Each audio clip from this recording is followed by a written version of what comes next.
I saw this TikTok that people were talking about. It's this girl, she's like curling her hair and she's telling this story time about the time she decided to back out of her friend's wedding because it was a dry wedding on New Year's Eve. I backed out of her New Year's Eve wedding last minute, but I had good reasoning. I think we can all agree that if you're gonna do a wedding on a holiday like New Year's Eve, you're gonna have to make it a banger. Anyways, me and the friend group don't really care for the guy that she's marrying anyways, and we found out 2 days before the New Year's Eve wedding that there was gonna be no booze. It was gonna be a dry wedding because of the groom and his family. Me and the friend group RSVP'd 2 months ago under the assumption there would be booze at this New Year's Eve wedding. And to find out there wasn't gonna be any 2 days before, we were not happy about it. You should have seen the group chat. So collectively, the whole friend group let our best friend know that, hey, this isn't really how we planned on spending our New Year's. We're not gonna be there. We're super sorry and we love you, but we feel just a little misled. We were actually really shocked by how nice she was about it at first. She was apologizing to us and telling us, it would mean the world if we went. But when we held our ground on it, that's when she started getting more hateful about it. Which, to our defense, every year, and we would go out and drink and have fun and party on New Year's Eve. So if she knew we already did this every year, why would she put her wedding on that day? 2 things.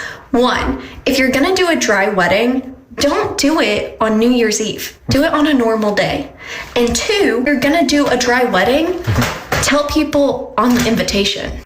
So that was Amanda from @SadBitchClub, which is all of her friends.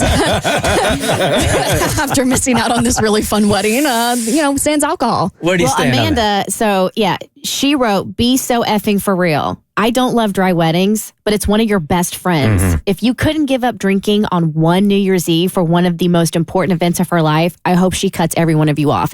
And because she used the best friend in there, I think that girl's trash. I think they're all trash for skipping out on their best friend's wedding. Is it selfish to have a New Year's Eve wedding and have no booze? Yes, but go to the ceremony, go to the reception, bounce early, go somewhere for midnight.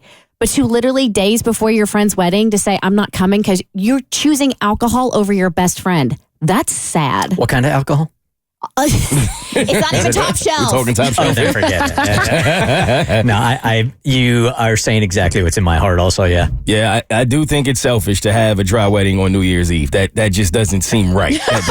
It doesn't seem right at all. However, if this is my best friend, I'm not going to lie. If this is like C tier, D tier, I'm probably not there. But if this is a best friend, the tier A friend, just bring a flask and do what you got to do. Yeah, bring a flask like an adult. Just Exactly. Like a responsible adult. put some Jack in your flask and move on with life. So the one thing that I do love that Twitter has done now is they add context based off of things that they find. And apparently this isn't the girl who told the story. It's a Reddit thread that she was reading. So Okay. we don't need to be going for her. We need to find whoever wrote this Reddit thread and kick him out for being a bad friend. Either way, yeah. I totally think they're all trash for bailing on the wedding last minute. The Bert Show.